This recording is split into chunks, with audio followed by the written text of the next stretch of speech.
11वां अध्याय। देवताओं द्वारा देवी की स्तुति तथा देवी द्वारा देवताओं को वरदान। चामुंडा देवी को नमस्कार है।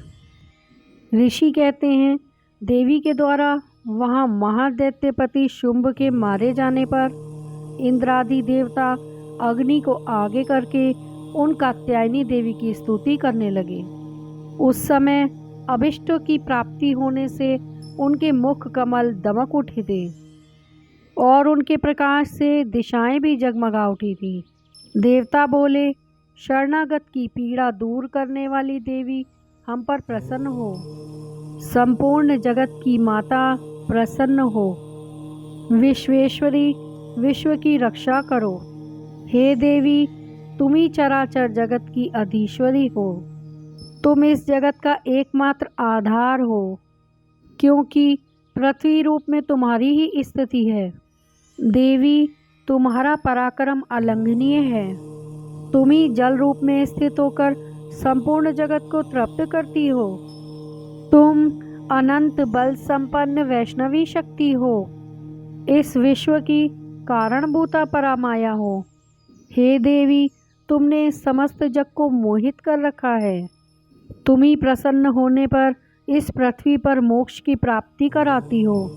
देवी, संपूर्ण विद्याएं तुम्हारे ही भिन्न भिन्न स्वरूप हैं। जगत में जितनी स्त्रियां हैं वे सब तुम्हारी ही मूर्तियां हैं। जगदम्ब, एकमात्र तुमने ही इस विश्व को व्याप्त कर रखा है।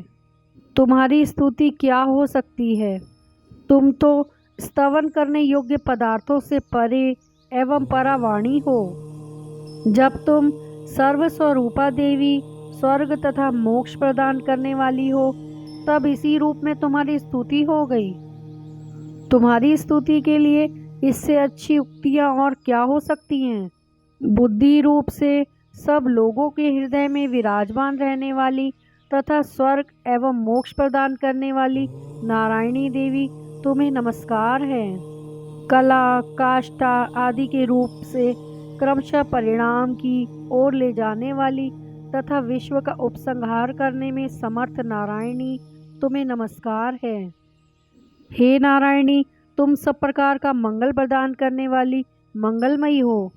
कल्याणदायिनी शिवा हो। सब पुरुषार्थों को सिद्ध करने वाली शरणागत वत्सला, 3 नेत्रों वाली एवं गौरी हो। तुम्हें नमस्कार है। तुम सृष्टि, पालन और संहार की शक्तिभूता सनातनी देवी, गुणों का आधार तथा सर्वगुणमयी हो। नारायणी, तुम्हें नमस्कार है। शरण में आए हुए दीनों एवं पीड़ितों की रक्षा में संलग्न रहने वाली तथा सबकी पीड़ा दूर करने वाली नारायणी देवी, तुम्हें नमस्कार है। नारायणी, तुम ब्रह्माणी का रूप धारण करके हंसों से जुते हुए विमान पर बैठती तथा कुश मिश्रित जल छिड़कती रहती हो। तुम्हें नमस्कार है। माहेश्वरी रूप से त्रिशूल, चंद्रमा एवं सर्प को धारण करने वाली तथा महान वृषभ की पीठ पर बैठने वाली नारायणी देवी, तुम्हें नमस्कार है। मोरों और मुर्गों से घिरी रहने वाली तथा महाशक्ति धारण करने वाली कौमारी रूप धारणी निष्पापे नारायणी, तुम्हें नमस्कार है। शंख, चक्र, गदा और शारंग धनुष रूप उत्तम आयुधों को धारण करने वाली वैष्णवी शक्ति रूपा नारायणी, तुम हम पर प्रसन्न हो। तुम्हें नमस्कार है। हाथ में महाचक्र लिए और दाढ़ों पर धरती को उठाए बाराही रूप धारणी कल्याणमयी नारायणी, तुम्हें नमस्कार है। भयंकर नरसिंह रूप से दैत्यों के वध के लिए उद्योग करने वाली तथा त्रिभुवन की रक्षा में संलग्न रहने वाली नारायणी, तुम्हें नमस्कार है। सहस्त्र नेत्रों के कारण उद्दीप्त दिखाई देने वाली और वृत्तासुर के प्राणों का अपहरण करने वाली इंद्र शक्ति रूपा नारायणी देवी, तुम्हें नमस्कार है। शिवदूती रूप से दैत्यों की महत्ती सेना का संहार करने वाली, भयंकर रूप धारण तथा विकट गर्जना करने वाली नारायणी, तुम्हें नमस्कार है। दाढ़ों के कारण विकराल मुख वाली मुंडमाला से विभूषित मुंडमर्दिनी चामुंडा रूपा नारायणी, तुम्हें नमस्कार है। लक्ष्मी, लज्जा, महाविद्या श्रद्धा, पुष्टि, स्वधा, ध्रुवा, महारात्रि तथा महाअविद्या रूपा नारायणी तुम्हें नमस्कार है। मेधा, सरस्वती, वरा, भूति, वाभ्रवी, तामसी, नियता तथा ईशा रूपिणी नारायणी तुम्हें नमस्कार है। सर्वस्वरूपा, सर्वेश्वरी तथा सब प्रकार की शक्तियों से संपन्न दिव्य रूपा दुर्गे देवी, सब भयों से हमारी रक्षा करो, तुम्हें नमस्कार है। कात्यायनी, यह 3 लोचनों से विभूषित तुम्हारा सौम्य मुख सब प्रकार के भयों से हमारी रक्षा करे, तुम्हें नमस्कार है। भद्रकाली, ज्वालाओं के कारण विकराल प्रतीत होने वाला, अत्यंत भयंकर और समस्त असुरों का संहार करने वाला तुम्हारा त्रिशूल भय से हमें बचाए, तुम्हें नमस्कार है।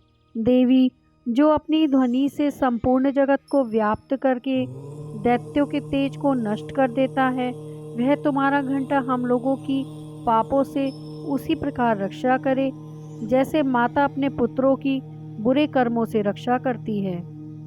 हे चंडिके, तुम्हारे हाथों में सुशोभित खड्ग जो असुरों के रक्त और चर्बी से चर्चित है, हमारा मंगल करे, हम तुम्हें नमस्कार करते हैं। देवी, तुम प्रसन्न होने पर सब रोगों को नष्ट कर देती हो और कुपित होने पर मनोवांछित सभी कामनाओं का नाश कर देती हो। जो लोग तुम्हारी शरण में जा चुके हैं उन पर विपत्ति तो आती ही नहीं, तुम्हारी शरण में गए हुए मनुष्य दूसरों को शरण देने वाले हो जाते हैं। देवी अंबिके, तुमने अपने स्वरूप को अनेक भागों में विभक्त करके नाना प्रकार के रूपों से जो इस समय इन धर्मद्रोही महादैत्यों का संहार किया है, वह सब दूसरी कौन कर सकती थी। विद्याओं में ज्ञान को प्रकाशित करने वाले शास्त्रों में तथा आदि वाक्यों में तुम्हारे सिवा और किसका वर्णन है, तथा तुमको छोड़कर दूसरी कौन ऐसी शक्ति है जो इस विश्व को अज्ञान में घोर अंधकार से परिपूर्ण ममता रूपी गड्ढे में निरंतर भटका रही हो।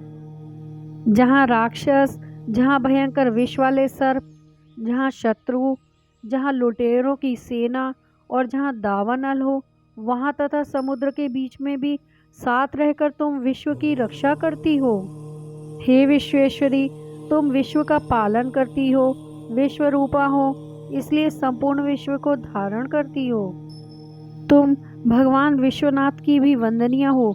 जो लोग भक्ति पूर्वक तुम्हारे सामने मस्तक झुकाते हैं, वे संपूर्ण विश्व को आश्रय देने वाले होते हैं। देवी, प्रसन्न हो। जैसे इस समय असुरों का वध करके तुमने शीघ्र ही हमारी रक्षा की है, उसी प्रकार सदा हमें शत्रुओं के भय से बचाओ। संपूर्ण जगत का पाप नष्ट कर दो और उत्पात एवं पापों के फलस्वरूप प्राप्त होने वाले महामारी आदि बड़े बड़े उपद्रवों को शीघ्र ही दूर करो। विश्व की पीड़ा को दूर करने वाली देवी, हम तुम्हारे चरणों पर पड़े हुए हैं, हम पर प्रसन्न हो। त्रिलोक निवासियों की पूजनीय परमेश्वरी, सब लोगों को वरदान दो। देवी बोली, देवताओं, मैं वर देने को तैयार हूँ, तुम्हारे मन में जिसकी इच्छा हो वह वर मांग लो। संसार के लिए उस उपकारक वर को मैं अवश्य दूंगी। देवता बोले, सर्वेश्वरी, तुम इसी प्रकार तीनों लोकों की समस्त बाधाओं को शांत करो और हमारे शत्रुओं का नाश करती रहो। देवी बोली, देवताओं, वैवस्वत मनमंत्र के 28वें युग में शुंभ और निशुंभ नाम के 2 अन्य महादैत्य उत्पन्न होंगे। तब मैं नंदगोप के घर में उनकी पत्नी यशोदा के गर्भ से अवतीर्ण हो विंध्याचल में जाकर रहूंगी और उक्त दोनों असुरों का नाश करूंगी। फिर अत्यंत भयंकर रूप से पृथ्वी पर अवतार ले मैं विप्रचित नाम वाले दानवों का वध करूंगी। उन महाभयंकर दैत्यों को भक्षण करते समय मेरे दांत अनार के फूल की भांति लाल हो जाएंगे। तब स्वर्ग में देवता और मृत्युलोक में मनुष्य सदा मेरी स्तुति करते हुए मुझे रक्तदंडिका कहेंगे। फिर जब पृथ्वी पर 100 वर्षों के लिए वर्षा रुक जाएगी और पानी का अभाव हो जाएगा, उस समय मुनियों के स्तवन करने पर मैं पृथ्वी पर अयोनजा रूप में प्रकट होंगी और 100 नेत्रों से मुनियों को देखूंगी, अतः मनुष्य शताक्षी नाम से मेरा कीर्तन करेंगे। देवताओं, उस समय मैं अपने शरीर से उत्पन्न हुए शाकों द्वारा समस्त संसार का भरण पोषण करूंगी। जब तक वर्षा नहीं होगी तब तक वे शाक ही सबके प्राणों की रक्षा करेंगे। ऐसा करने के कारण पृथ्वी पर शाकंभरी के नाम से मेरी ख्याति होगी। उसी अवतार में मैं दुर्गम नामक महादैत्य का वध भी करूंगी। इससे मेरा नाम दुर्गा देवी के रूप से प्रसिद्ध होगा। फिर मैं भीम रूप धारण करके मुनियों की रक्षा के लिए हिमालय पर रहने वाले राक्षसों का भक्षण करूंगी। उस समय सब मुनि भक्ति से नतमस्तक होकर मेरी स्तुति करेंगे।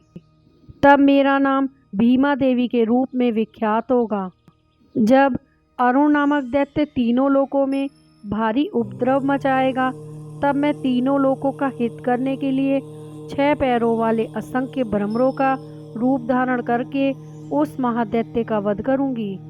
उस समय सब लोग भ्रामरी के नाम से चारों ओर मेरी स्तुति करेंगे। इस प्रकार जब जब संसार में दानवी बाधा उपस्थित होगी, तब तब अवतार लेकर मैं शत्रुओं का संहार करूंगी। इस प्रकार श्री मार्कंडेय पुराण में सावर्णिक मणिवंतर की कथा के अंतर्गत देवी महात्म्य में देवी स्तुति नामक 11वां अध्याय पूरा हुआ। दुर्गा माता तेरी सदाई जय।